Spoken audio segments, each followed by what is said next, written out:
talk to Ted. Ted won't be any help. Don't you understand? I can tackle Jonathan if he signs these papers. Well, what have they got to do with it? You had to go and tell Jonathan about those 12 gentlemen. If I can get Teddy to sign these papers, I can protect you, don't you see? No, I don't see. And What we pay taxes to have the police protect us, Mortimer. I've got to talk to Teddy. Well, come on, Martha. Let's go for the police. All right! You can't go for the police. Why can't we?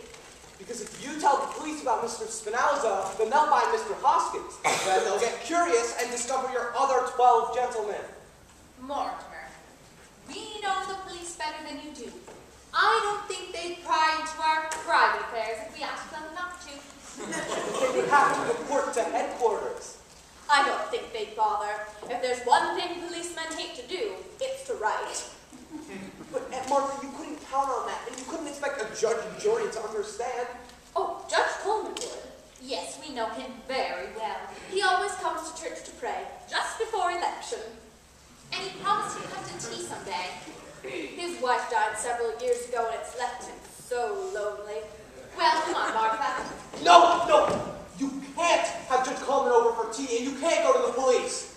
Well, Mortimer, if you're not going to do something about Jonathan, we are. I am going to do something. Just if we have to call the police, I want it to be on my own terms. You've got to get Jonathan out of this house, and Mr. Spinoza too. They'll be out, I promise. Now, will you just go to bed and get out of those clothes? You look like Judith Anderson. Well, Abby, that's a relief, isn't it? Well, if Mortimer's really going to do something about it, then that means Jonathan's going to a lot of unnecessary trouble. We better tell him. Oh, Jonathan, you better stop what you're doing. Oh, it's all done. Did I hear Mortimer? Well, then it'll just have to be undone. Mortimer said that he's going to have you guys out of this house by morning. He's promised. Oh, he has. Has he? Well, then you and Aunt Martha can go to bed and have a pleasant night's sleep. Yes? Come, Abby.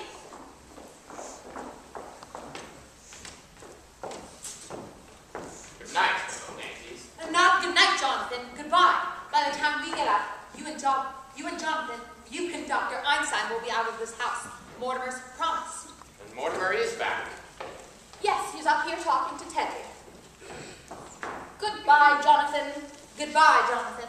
Perhaps you'd better say goodbye to Mortimer. Oh, you'll see Mortimer. Oh, yes. I'll see Mortimer.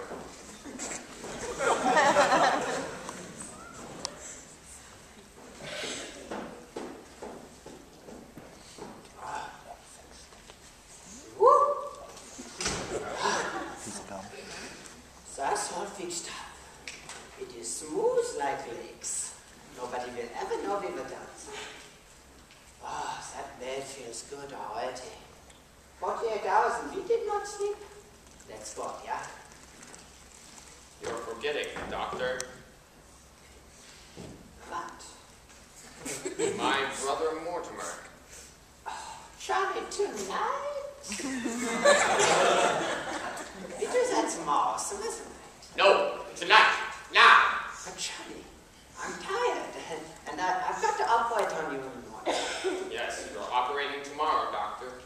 But tonight we take care of Mortimer. Johnny, no, it was at some other time. Doctor, look at me. You can see it's going to be done, can't you? Yeah, I know that face. It's a little too late for us to dissolve our partnership.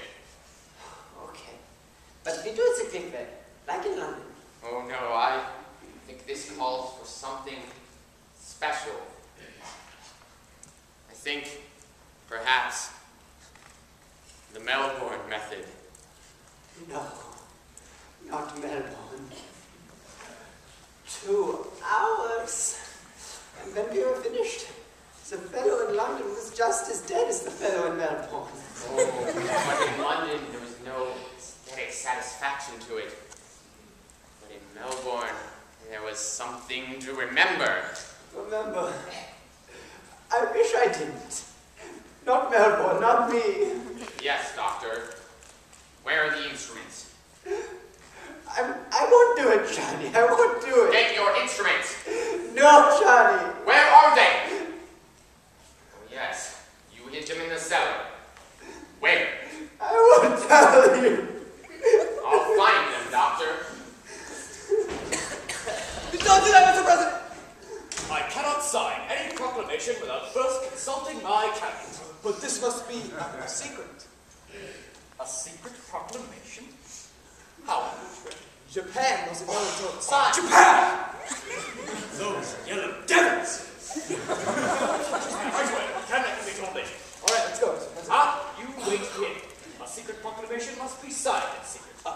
But at once. I must put on my signing clothes.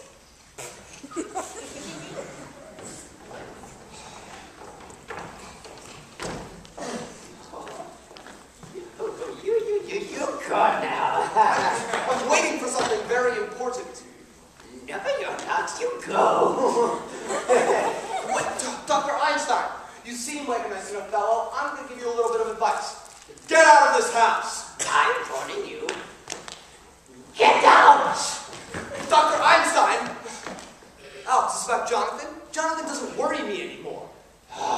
Don't those plays teach you anything? About what? At least the people in the place have sense. You think people in plays have sense, do you? You think they act intelligently? I wish you had to sit through the little opus I had to sit through tonight.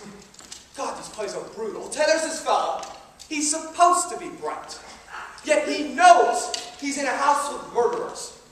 He's even been warned, get out of the house! He ought to know he's in danger, but what does he do? He just stays there. Now I ask you, doctor, is that what an intelligent person would do? You're asking me. He didn't even have enough sense to be frightened, to be on guard. For instance, the murderer just asked him to sit out. You mean, won't you sit down? Believe it or not, that one was in there too. And what did he do then? He sat down! So this idiot who's supposed to be bright just sits down and waits to get tied up. Oh, what do you think they used to tie him up with? What? The curtain cord. The curtain cord. Yeah, the curtain cord. What are these playwrights going to get creative? The curtain cord.